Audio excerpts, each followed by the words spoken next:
Abrimos este segmento informativo de Canal E ahora para hablar de la decisión del gobierno de acceder a la importación de alimentos de países limítrofes, determinados alimentos, determinados productos, porque también hay remedios en la canasta básica, decía determinados productos en la canasta básica, sin el pago de impuestos, cosa que a los empresarios argentinos del sector los pone en pie de guerra ya esta decisión que ha tomado el gobierno nacional para regular los precios del mercado. Vamos a hablar de este tema con Miguel Ponce, es analista político y económico, especialista en comercio exterior. Gracias, Miguel, por este contacto. ¿Cómo estás? Buen día. Hola Nuriam, qué alegría verte y escucharte. Bueno, igualmente, Vos, no les gustó mucho a los empresarios, por lo menos a los reunidos en la COPAL, por ejemplo, o en la Unión Industrial, la decisión del gobierno, ¿no?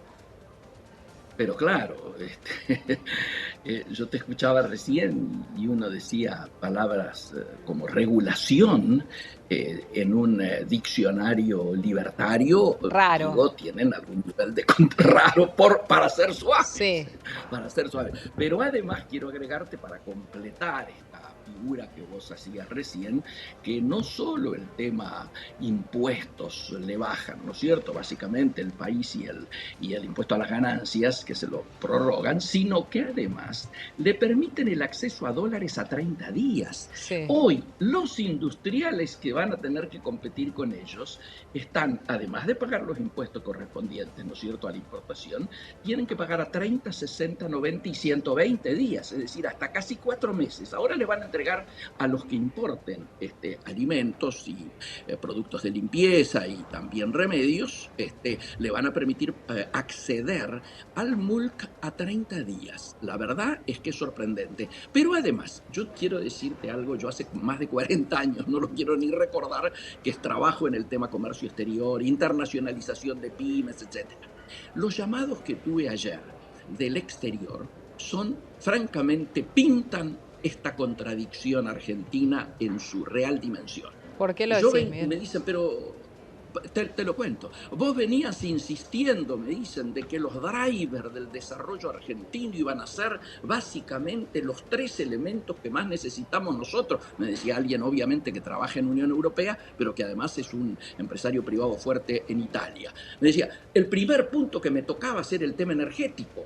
Y Argentina está en condiciones ahora de pasar a ser exportador y no importador de energía, vaca muerta, etcétera. Pero además, nosotros estamos necesitando retomar la transición energética. Y ustedes tienen el litio, y a lo mejor en lugar de litio podemos hablar de baterías, de electromovilidad y hasta de los autos, porque Brasil, México y Argentina son las sedes en Latinoamérica de las multinacionales automotrices, ¿no es cierto? Pero esencialmente me venías hablando de que la soberanía alimentaria, que en Europa es una palabra clave. ¿Por qué? Porque los gobiernos tratan de garantizar que en las góndolas estén los productos que consumen quienes viven allí. Ujú. Entonces, para eso ustedes, que me decías vos, me lo recuerda, que podían exportar alimentos por un monto de casi 10 argentinas, Sí, los veo ahora que están importando, me dice. claro. Esto claramente nos pega, Nuria, en la reputación internacional que ya viene bastante golpeada. Pero además, la industria de alimentación argentina es de las más competitivas.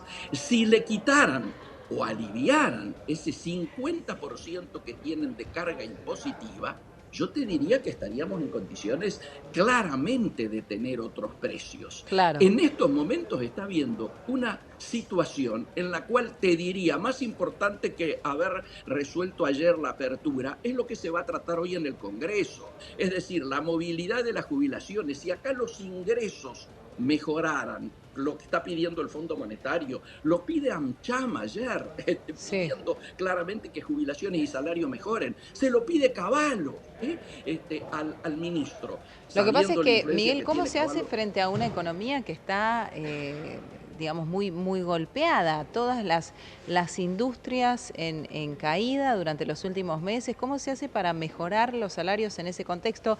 Déjame agregar, vos hablabas de ese 50% o 40%, no sé qué es exactamente, digo, para aquel que no lo sabe, acá el empresario argentino, el 50 o el 40% del precio del producto se lo lleva el ¿Es? Estado, ¿no? Y en este Son caso impuestos internos, sí, claro, claro. son impuestos internos. Y en el caso de aquel que pueda importar, paga en su país esos impuestos, que son creo que alrededor del 12%, y la propuesta es entrar acá sin pagar ningún tipo de impuesto. Entonces están en clara desventaja los empresarios argentinos.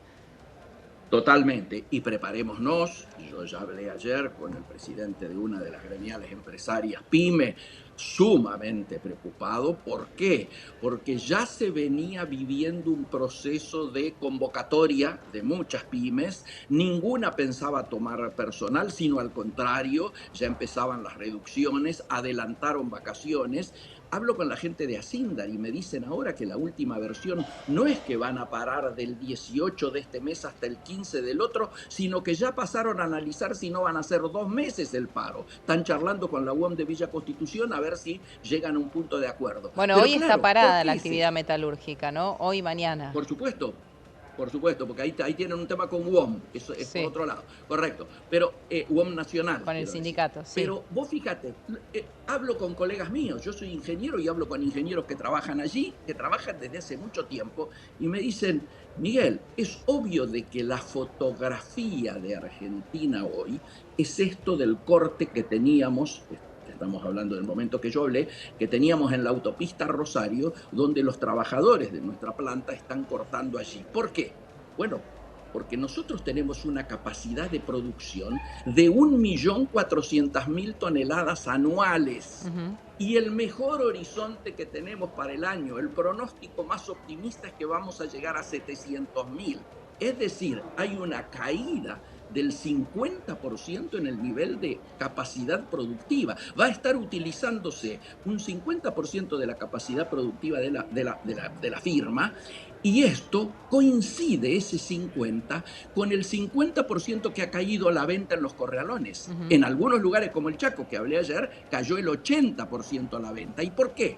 Y bueno, porque lo único que se vende, Nuria, son aquellos elementos necesarios para completar las obras que se habían iniciado antes del cambio de gobierno. Claro. Pero no se inicia una obra pública, como ya lo dijo el presidente, salvo posiblemente el gasoducto de retorno, ¿no es cierto?, en el Sí. norte, ni se empieza ninguna casi obra privada. Ujú. Esto es una situación dramática por el impacto, ¿no es cierto?, de esto que es industria de industrias y que más de una vez lo hemos colocado como el elemento central que marca la caída. Estamos en caídas ya de consumo similares a la del 2002, cuando acordate vos, estudiábamos en ese momento, la caída del PBI era superior al 10%. Este año no va a ser superior al 10%, por lo menos no hasta ahora, pero vamos a andar entre el 6 y el 7 de caída, que es una barbaridad.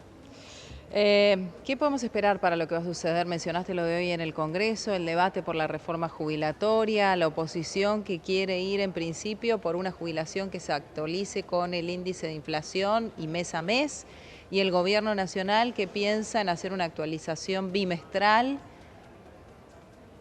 Te diría, eh, primero, el cuadro de situación es que los jubilados están viviendo un verdadero jubilicidio que es criminal a esta altura. Lo que están haciendo en estos momentos, vos fíjate, hay un 60% de inflación acumulada en los 3 meses y están cobrando un 27%, los que ya empezaron a cobrar en marzo. Claro, Ni hablemos, agregarle a esto la crisis de medicamentos en las obras sociales, el desprecio de Diana Mondino hacia los mayores de edad delante de Mirta Legrand, una cosa sí, insólita. Por el tema ese de los créditos. Bueno, hoy esta sesión es de movilidad jubilatoria, para tratar la movilidad, sí. pero están adoptando una posición, un debate muy particular. ¿Por qué? Porque no se está hablando de recomposición. Los que no cobraron bonos están cobrando ya casi en el mismo rango dinerario que los de la mínima. Es decir, son más de 7 millones en los que están afectados. Y yo creo que además del ajuste por inflación, inflación, debiera haber algún fondo de compensación, algo así como sería una suerte de empalme para la emergencia en este momento, que no fuera solo para la mínima, sino que fuera para el conjunto. Si esto no es así, yo te diría que los padecimientos van a seguir continuando, ¿no? Gracias, Miguel, por este contacto. Por favor, un Que cariño, Nelly. tengas un Chao. muy buen día. Miguel Ponce, analista político y económico, especialista en comercio exterior.